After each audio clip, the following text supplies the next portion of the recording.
I wanted to start with general things for this life. I'm trying to carry your paper, carry very small, but with tackling different areas. My plan is that next week, from Monday to Friday, I'm not going to make any live. All I'll be doing is to share GoFundMe, something that someone is going to develop. And also I think Mr. Mzankenan is going to come up with his own call. And then I'll be just posting that, and then people can be attending to that. We'll be watching how it's progressing. We want to also empower ourselves financially in the fight against corruption. The goals for that GoFund will be clear, as it were. I wanted to say, Gudi, I think in the Anchorage Jewa, Ujenyo say, Kumaloya alipo 1,300 chakuti panopa 1,300 chakuti ndikamba izi chifukwa chonena kuti ena kumana kuti mungochula aliyense ndikuti maloya onse ndoyipa chanchani. Izo ndi za anthu amene akuyankhula zotero zipofuna kuteteza mbava, kufuna kuteteza akaptyali, kufuna kuteteza zimbalangondo zimene zaononga miyoyo ya anthu komanso zipitiriza kuononga miyoyo ya anthu ngati sitisamala. Maloya amene tatchula chambiri sakukwana 20. Koma even tinakhala utachula 300. Pamaloya 1,300 titachulapo 300 okhala ngati corruption. That sizingapange qualify kukhala kuti maloya onse. So muzikhala careful ndi anthu amene amangobwera ndi generalization kuti mukuchula maloya onse. Zimene ziso amagwisa ntchito pa nkhani yokukhuza court. Ndifake last week kapena kuti masiku atatu apitawo ndinabwera ndi machati ndi zithunzi za majaji kuyambira ku Supreme Court. Tinaona kuti Supreme Court kuli anthu 11 ndipo tinachula kuti anthu 4 aku Supreme Court ndi akatangale wantu agawa ndipo anthu awiri ndi aulesi amene so uli qualified to be a form of corruption for that akulandira salary koma sakugwira ntchito salary imene 3 times more than a surgeon receives in Malawi. So muona kuti even Supreme Court anthu 11, 5 ndi amene ali nawo vuto, 6 ali bwino and ena also ali bwino kwambiri. They are excellent at global level. They can compete in terms of how they do their job. Ku High Court and even more, you find with 90% of High Court, they are excellent judges. They are not. We don't have anything to claim that they have. They are engaging in corruption. Komano, palikulanthwena amene tinachula andedza, tinachula Simon Ndeza, nda Simeon Ndeza, ndamene nda corruption. Akenyata nyinenda nda corruption. Ujena again manda ndi anyake ku High Court ko King Leader amene abanga zonyasa kwambiri ndi akena manda amvula tinachula kuti ndo amene wandowadani ndi akatangala. So muona so nena kuti ku High Court ndi 90% imene ili clean, anthu amene akupanga zolongosola ndi anthu amene amabwera angochula wina aliyense mungoziwa kunena kuti chilipo chimene afuna kuteteza mutu wake sikugwira in terms of understanding kuti mutu wake supanga adapt zinthu zimene tikupanga. Ifa mukaona namba imene nena 11 tikunena kuti 5 ndi amene alola amene oti achosemo muka asiye kugwira ntchito ku High Court kuti court la Supreme Court liyambe kuyenda bwino. 6 tiwanena ndabwino ndesi tingani pange generalize ku High Court. So tinafotokoza tikafika pa just randomly maloya tanena 1,300 lawyers in Malawi, if not 1.5 now. Sitinachule olokwana 50 sana kwani. So zomanena unena kuti tachula anthu onse. Now tikaphatiza onse amene achulidwa onse pa Malawi konse sakukwanira 100 eso. Koma ku Malawi kuli anthu 20 chakuti million. Ndimo kamanena kuti angochula aliyense that pamakhala timfundo tinatimeti makhala ta wiki koma mafunika kuti fotokoza kuti yankha tifomu kapanda kuti yankha timatha kupeza tapanga kava go yanu yonse. China chimene mafuna kupanga clarify pa live iyi ndakhala ndikukamba za Malawi Lawless Society, Malawi Lawless Society, and ndimapanga criticize Malawi Lawless Society. Mwinaso in groups ya lawyers ndakhala ndikumpanga criticize president wa Malawi Law Society, Njovu, Davis Njovu. It has come to my attention that it seems like the cartel ikupanga 10 nkanija ngati ndikupanga criticize Davis Njovu as an individual, and kunena kuti Davis Njovu ndo corruption. And I know Davis ndesimungani na mizi. I know Davis Njovu. I've worked with him ali ku Subjan when we were doing Mamut and all that. When he moved to Kamba Law from Yagu, DNC, I've worked with him. Now, in fact, Udi DNC yambe kupanga sponsor moot, a new moot, because for years ku Chancellor College, ku University of Malawi, there was only one law firm mabanga sponsor moot. It was Subject. Later on, Lisa Adonis came in.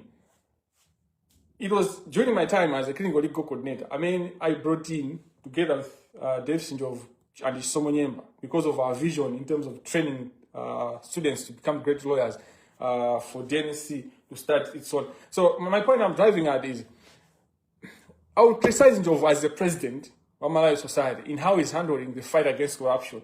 But that's not to say that EAO as an individual. So I think Zintuzi, ndafuna banga clarified because I'm tamangira funa kuti don't say kuti paka bibi, don't say kuti paka bibi.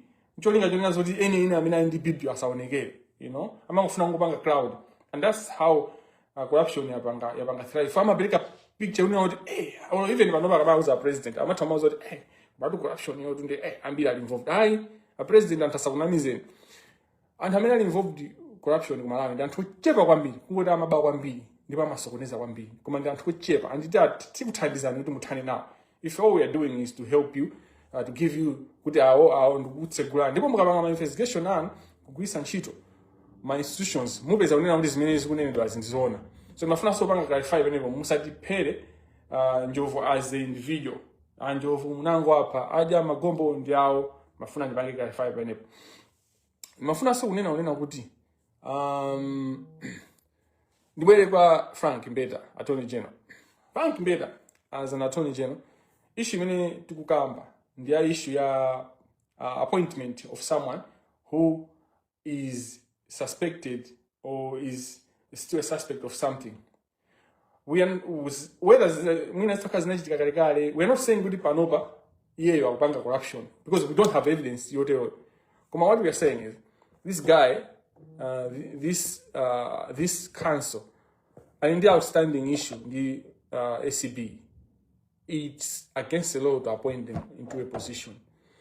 As Frank himself, quite fair enough, Frank Mbalewa tutita governor atitola, you know, enough governor what did in the Frank Mbeda. Frank Mbeda, we take a sign and my message out. I mean, akalikali, oti mabangana brother, chancha kulangizana, you know, and haina amene mumabwera muone ngati mukutereza Frank. Sa ukuziwani ndipo sikuti mukuziwa Frank, you know. But we are standing on truth. You know, we are standing on truth and all that. If the president decides otherwise, we'll proceed with pains because it will be in breach of Section 12, the trust of the people. Yeah, but I just want to indicate this to connect it to my point. I mean, amene amanena onjizanigenana anapanga post amakamba zonena kuti panthu ake amazazionesa kuti ife ndamene tinagwira ntchito kuti DPP ipezeke kuti yawina my elections and all that. We have to be very critical with those people, you know. You be very critical. I'll tell you something that I never wanted to say, but because of tianthu tinalake timene tili mu DPP tinataki tochepaso timene tikufuna kuti tipange tiasokoneza president sokoneza zofuna afuna azizipanga politicize. Epe mutu amene wabwera this time around, he's not partisan, he's pro Malawi, he's focused in Malawi. How do we save Malawi? So I just want to tell you one thing, kunena kuti ineyo ngati Alexious in 2024 I pushed hard on issues of judicial independence and fighting corruption in the judiciary. I strongly believe kunena kuti nkhondo imene ijayo imene namba 2024 kwambiri kufika kuti pachimake pachitime pa nkhondo zinathandizira kubweretsa a little bit of sanity in the judiciary. Ngati pali anthu ena amene ali ndi kusemphana ndi zimene lunazi, it's okay and they can come and say, but I believe that chaos, that revelations brought in a sense of sanity, which if we had not done that 2025 in September muja many George Kazimpati kamapita ku court imeje inakapereka injunction and mwina kapena DPP inakazabe yapwina koma munakha kuti anthu mwina aphana awiri atatu and all that. When I'm driving to say kuti ine nakha munthu wina nakana DPP kupanda tu ine simunakalo amboma. Without doubt, the last 5 years Chagwera was in bed with the judiciary. kwaonjezera zaka from 65 to 70 zimene there was no justification to do that. Kumakhala ndi dinner Supreme Court judges nima High Court judges ukakhala ku State House to dinner imene kuja kwapangira having the registrar of the High Court then kwasankha judge kena kuzatumiza kwatumiza commission ku London. That's unacceptable. But I can give so many examples. My meeting amachitika between executive and the judiciary, in terms of governance, these people were too close to the fact that if the trumpet that we blew in 2024 was not blown, I don't think DPP could have survived the kind of reaction that MCP could have had at Aluza Jisanko. Panakachitika chinambalala. And chifukwa chonena zokuti situation yomwe DPP namwina tinakakamba zina pano. Koma sunanive bwene ndikunena una kuti DPP kuti ilowe mboma ndi chifukwa cha ine. Ine DPP makuti na. In fact, so I'll be able to explain to you or to debunk some of the statements imene amayankhula politicians ena. Ndikwaonesa amene DPP matha kupangira. Inapangirapo mbuyomo. Madera amene amapanga claim kuti ndamene anapangisa kuti DPP. And when atapankhawo jack up. Ndama zangu panga spread lie jangu kumaoneka ngati yolondola koma isali yolondola. Live yale lolo chimene mafuna kupanga focus and zero in is on my documents amene ndapanga share lolo. Ndapanga share my documents angapo. Chambira ndapanga share document ya notice of scheduling conference yomwe ikubwera pa 5 March. And ndifuna ndinene onena kuti pa 5 March ko court kupitidwa ndithu. Ndipo anthu mukonzekere ma-t-shirt apezeka tigula ma-t-shirt amene ali osauka ngati azigogo tiapasa tichita kwa tipeza anthu amene ali tiapasa azigogo for justice involves azigogo pana zimayi ena amene mwina amakhala okha amene amasamalana okha tiapasa ma-t-shirt kuti avala azabwere ku court koma not for violence for kuzasatira chilungamo zimene za future zakambirana. But my point I was driving at by 5 March, I'm in court in Malawi, in Inongwe, 10 a.m. But I'm trying to go and sindipezeka kumeneko janjani. I'm coming to Malawi. That's my country. Palibe so ndipo chimene chingachitike. Ndipo palibe mijiza chitike. Iniyo ngati muli milungu, iniyo ngati muli mulungu. Chila chake chizachitika. Koma ngati iniyo sinu mulungu, palibe mijiza chitike. Now, notice imene hii ndinaza panga highlight kuti inapangidwa file pa 23 mene mali pa 26 nayi assignidwa ndipo date ikupasidwa pa 5 mwina within 2 months. Then manena kuti notice yokhayo ndi chizindikiro cha corruption chaonesera ndumbo noonesa corruption chifukwa maloya kuti mufuse mupeza kuti anapanga file ma notice last year ena mwina chaka chinacho koma zimene zonse sinapangidwa issue iyi chifukwa cha nani ipanga issue mwansanga chonchi. So you should, as journalists, go to the registrar. You should find out what was it. Komanso muona kuti pamene paja pa 2025. So you should also find out the quality of court documents. How is the judiciary looking at the quality of court documents before releasing them and issuing them out? Because that's very embarrassing where you have a notice of hearing, a notice of scheduling conference for a high level or case yomwe ikusalidwa ndi anthu ambiri choncho ndikumanena kuti ndi last year izachitika last year. So these are basic things for the courts to look into. China chimene ndimafuna kuti muone nchonena kuti notice imene ikugwirizana limodzi ndi kubwera chikalata cha Malawi Law Society chimene chinalemba chonyazisa ndipo chalemba zinthu zambiri. Ndimafuna ndipange address zimene zonse. Chambira nchonena kuti ine ndinalemba ku Malawi Law Society pempho lonena kunena kuti andipeze lawyer. Chimene ndinapemphera Malawi Law Society kuti andipeze lawyer chifukwa chonazo kuti nditapeza lawyer ndi timu yanga imene magwira nayo. Lawyer amene ndinapeza kuti anakumana ndi nkhaza mpaka na file imene tinayo anatani inabedwa file ichi. Mpaka na lawyer aja anaona kuti moyo wanga uli pachiswe ana anga ndi I have to kesi yake yomweyi ya Amanda.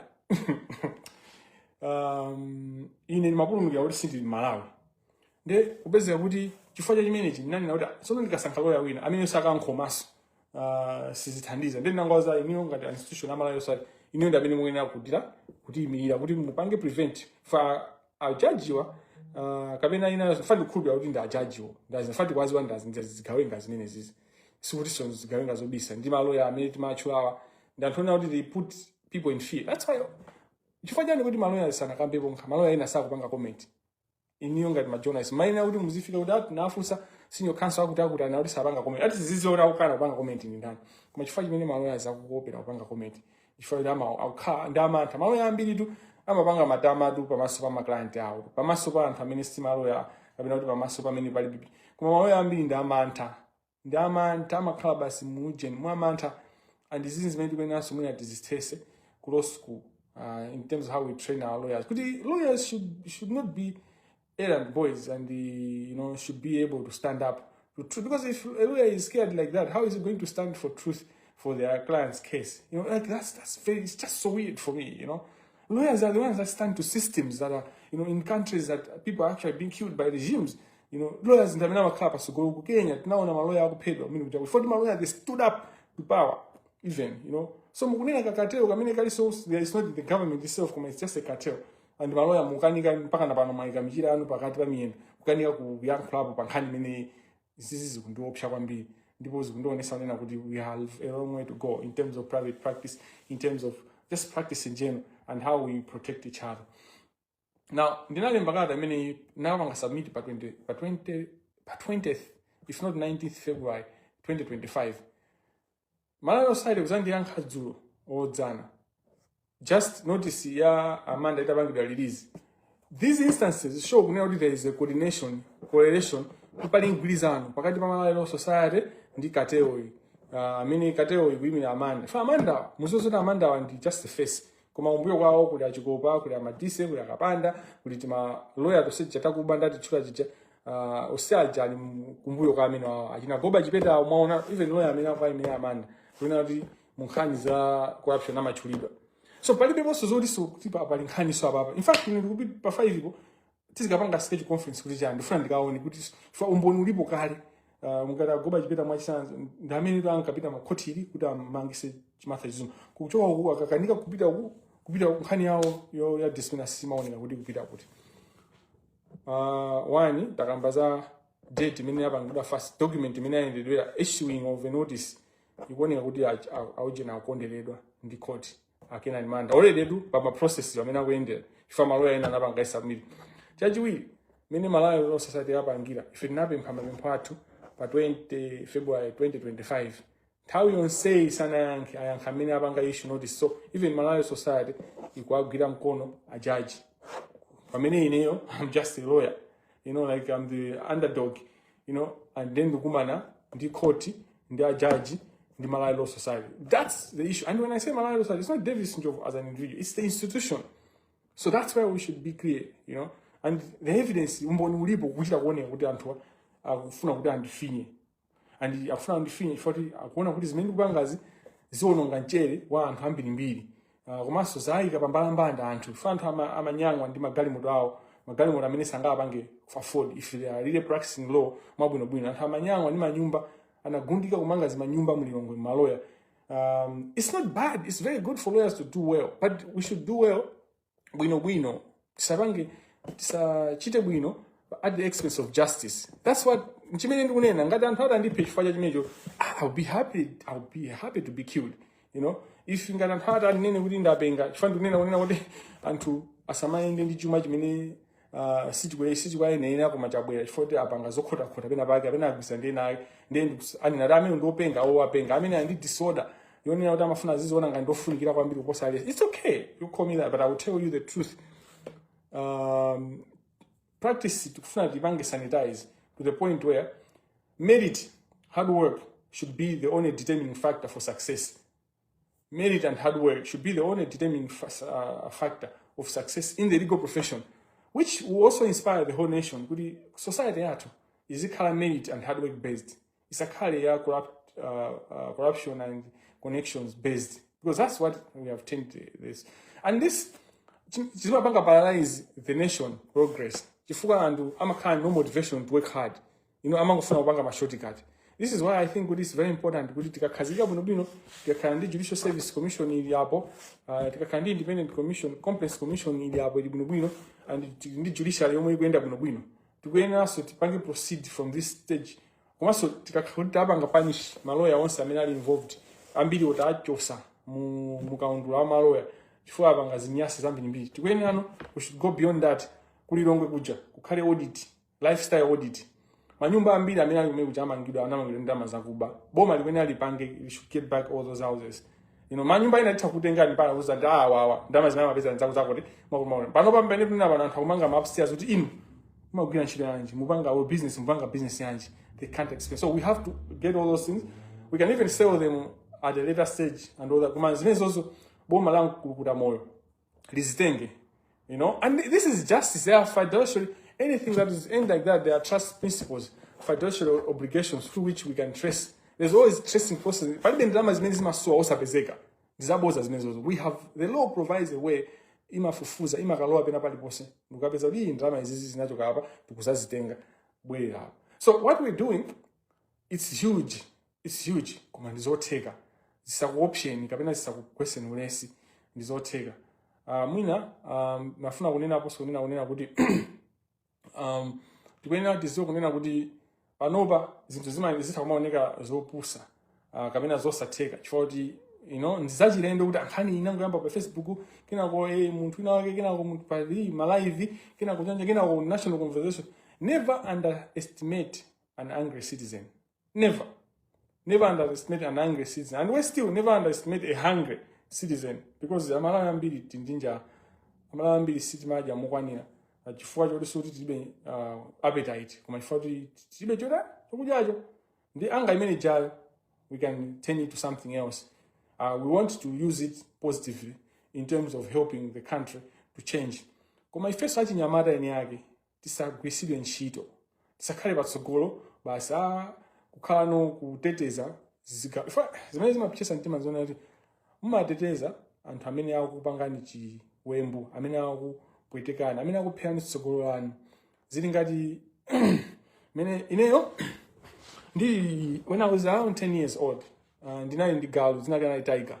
So tiger night makhala kunyumba kwa mpanda the other side kunali quarters, and then there was I think a tree and then nikamangila pantengo pacha. So this other time tiger nangoyamba kulira it was around 8 or 10 a.m. mina malira gawa kamamva kupwete kumano wali wamangika pena pake tapita pa tiger pacha nampeza kuti tiger tamasewera chani cheni chicha wazikulunga chamuthinira chikumpweteka. So I had kuti ndimasule, but chifukwa ndikumasula chimapweteka cheni chicha. So chifukwa chikumpweteka mono ndikumpweteka anayamba kundikuluma anandima mwendo ine ndinasiyabe kuti azindiruma ndimanchosabe chichani kodi chingwe chicha mpaka ndinapeza kuti ataona kuti munthu uyu andipulumusa suti andipweteka suti afuna kundipha anasiya kundiruma kuti.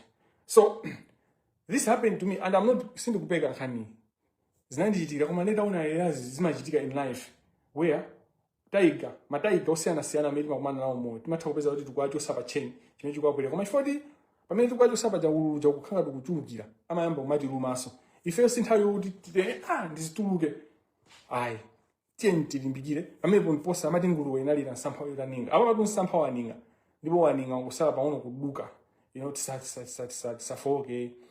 Ndimafuna kukamba izi chifukwa chonena zokuti timathamangira kwanena ena kuti moto amapesi pamene ife tangokhala tingoonelera.